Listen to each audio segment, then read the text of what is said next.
Hi guys, AP classes में आप सभी का स्वागत है। मैं अशोक सर आप लोग के सामने बुद्धि लब्धि का चैप्टर लेकर आया हूँ। इससे पहले हम लोग देख चुके हैं कि बुद्धि क्या है, उसकी विशेषता क्या है, उसके प्रकार क्या हैं और उसके सिद्धांत और बुद्धि परीक्षण, इस पर काफ़ी विस्तृत चर्चा हो गई है। अब हम लेके आए हैं बुद्धि लब्धि, इंटेलिजेंस क्वेश्चन।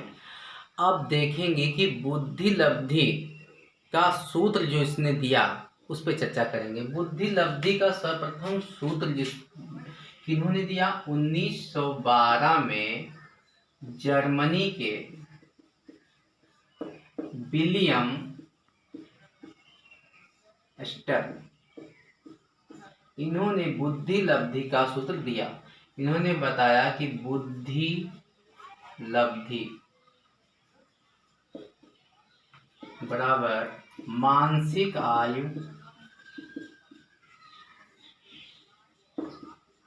बटे वास्तविक आयु,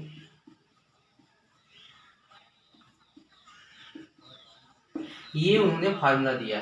तब आप लोग ये भी समझ लें कि मानसिक आयु शब्द का सबसे पहले प्रयोग किसने किया था। इसकी पिछली वीडियो में बताया था मानसिक आयु का सबसे पहले प्रयोग किसने किया, विनय महोदय ने। यानी मानसिक आयु के जन्मदाता विनय महोदय कहे जाते हैं। मानसिक आयु क्या करती है, बालक की योग्यता को निर्धारित करती है। यानी बालक की योग्यता क्या है, वो सूचक है, बुद्धि स्तर का सूचक किसे कहा जाता है, मानसिक आयु का। माना कि जैसे किसी बालक की वास्तविक आयु 10 वर्ष है, 10 वर्ष का बालक है, यदि वह 14 वर्ष के बालक का जो परीक्षण बना है, 14 वर्ष के बालक के लिए जो परीक्षण प्रश्न तैयार किए गए हैं वह उसे सॉल्व कर देता है, तो उसकी मानसिक आयु, वास्तविक आयु भले ही 10 वर्ष है, ठीक है, लेकिन उसकी मानसिक आयु कितना, 14 वर्ष मानी जाएगी, 14 वर्ष मानी जाएगी। मानसिक आयु यानी उसकी बुद्धि स्तर का सूचक होता है। तो ये इन्होंने स्टर महोदय ने ये फार्मूला दिया। बुद्धि लब्धि को हम लोग जिससे कहते हैं इंटेलिजेंस,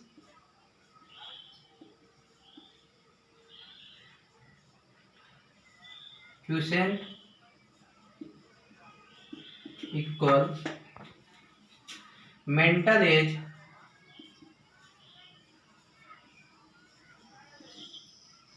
बटे क्रोमोलॉजिकल CAL एज। ये फार्मूला किसने दिया, विलियम स्टर ने। बाद में 1916 में टर्मन महोदय ने क्या किया, इसमें संशोधन किया। इन्होंने दिया था, टर्मन महोदय ने एक दिया था स्टैनफोर्ड विनय परीक्षण, बुद्धि परीक्षण दिया था 1916 में। इसके साथ ही साथ इन्होंने इस बुद्धि लब्धि, इस फार्मूला में इन्होंने क्या किया, बदलाव किया, संशोधन किया। तो इन्होंने एक नया सूत्र दिया। क्या दिया उन्होंने कि मेंटल एज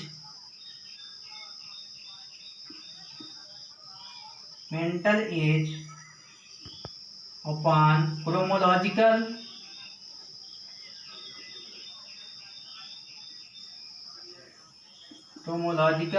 एज इंटू 100, इसमें 100 प्लस इंटू कर दिया, तो ये फार्मूला तैयार हुआ।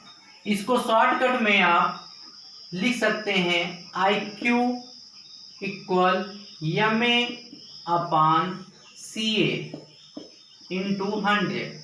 ये हमारा पूरा फार्मूला तैयार हुआ। अब पूछा जाता है कि बुद्धि लब्धि के जन्मदाता, अगर पूछा जाता है कि सूत्र के जन्मदाता कौन है, तो टर्मन महोदय का नाम लिया जाता है।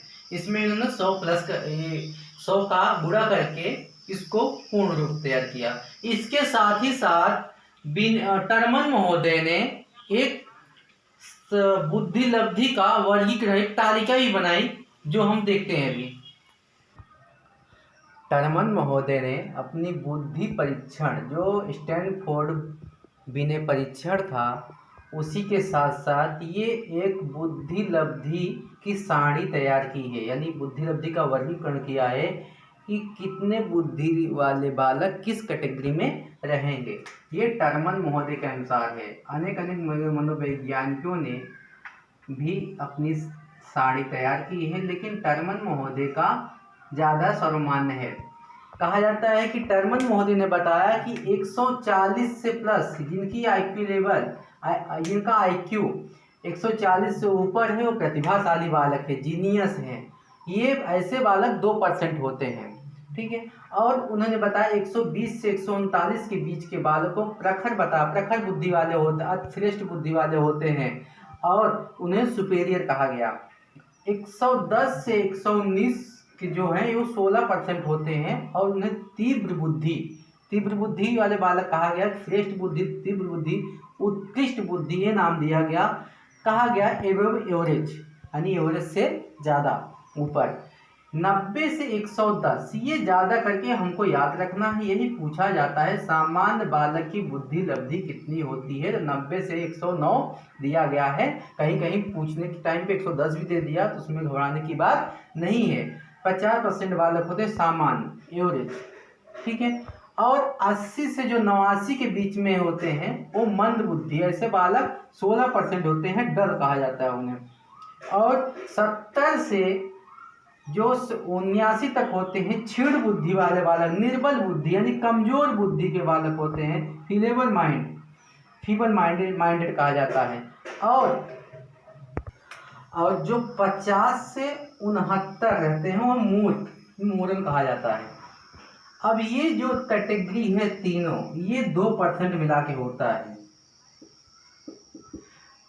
जिन्हें मूर्ख कहा जाता है। और 25 से 49 के बीच में जो होते हैं उन्हें मूढ़ बुद्धि कहा जाता है, इम्बेसाइल कहते हैं।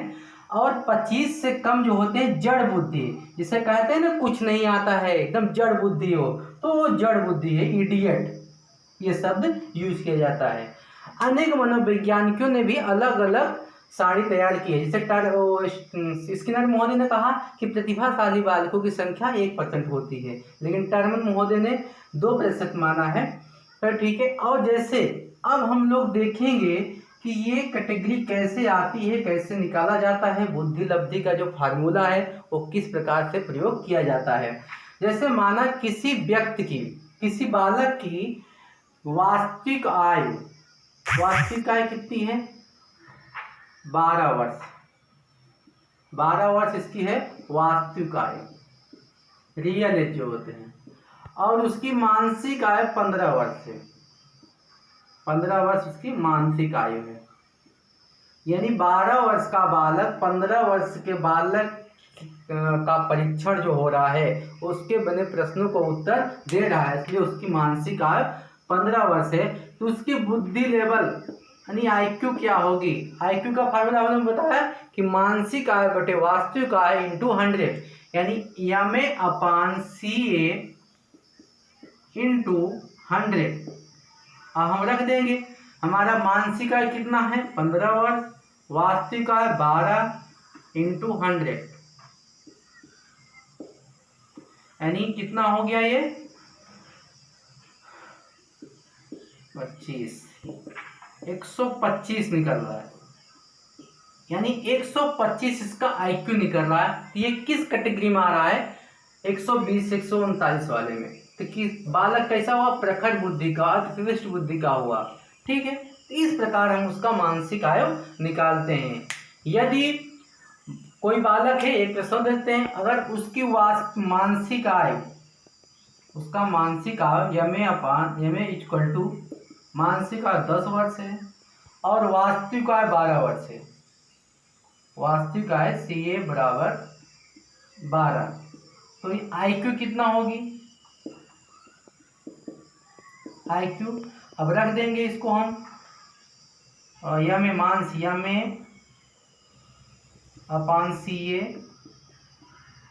इंटू 100, देख लेंगे कि 10/12 इंटू 100। अब इसको हम निकाल लेंगे।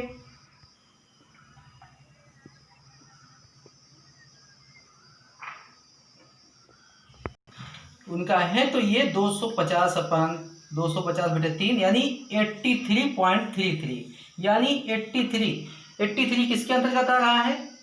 83 यहाँ पर आ रहा है, यानी ये किस में है? मंद बालक, पिछड़े बालक, यानी पिछड़े जो हैं वो डल में आ जा रहे हैं। इस प्रकार हम उनका IQ निकाल सकते हैं। ठीक है, अब हम लोग ये हमारा वीडियो बुद्धि वाला जो चैप्टर हुआ, ये जितने खंडों में था ये समाप्त हुआ। अब हम लोग इसके बाद देखेंगे कि पर्सनालिटी अगले वीडियो में क्या हो, पर्सनालिटी क्या है ये अगले वीडियो में देखेंगे।